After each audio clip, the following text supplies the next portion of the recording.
Lesson 2, defining the key lines and blocking in the light tones.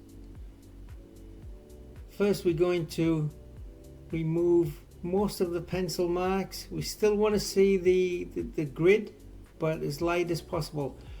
And try and remove it in the light areas particularly. After this we're going to go over all the pencil lines that we have from our pencil drawing in a charcoal pencil, because we don't want to lose these lines at a later stage. Once we start applying charcoal powder, you'll find that it's easy to lose some of these lines, so we define them again in black charcoal pencil just to make sure we don't lose them.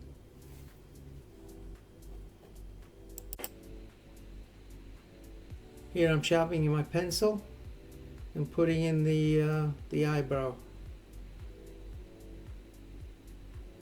Notice I'll use the blending tool to make sure that the charcoal powder gets through to the grain of the paper. See, I use my grayscale to ensure I select the right gray for the drawing.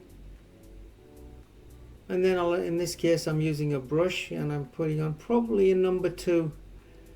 I want to build this section up to become much darker, but it's important to do things in layers and to do things gradually and incrementally.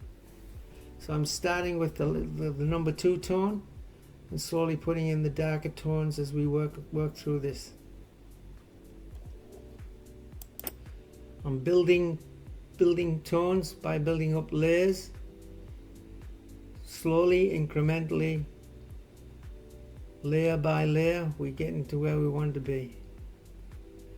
It's important to start light and work dark because it's much easier to remove charcoal at the light stage than it is when it's much darker. Once you have dark charcoal on there, it's very difficult to take it back to white. Here I'm making sure I outline and retain the dark lines and the direction of the skin texture.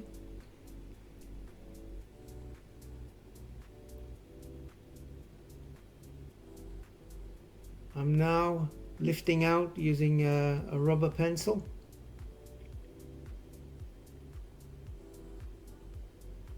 And this is why we keep things as light as possible. It's so easy to do this if you keep your layers under control.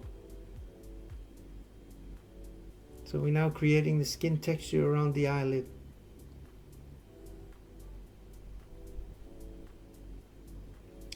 Here I'm switching to a Tombow eraser. It's just a little bit sharper and takes a little bit more charcoal powder out.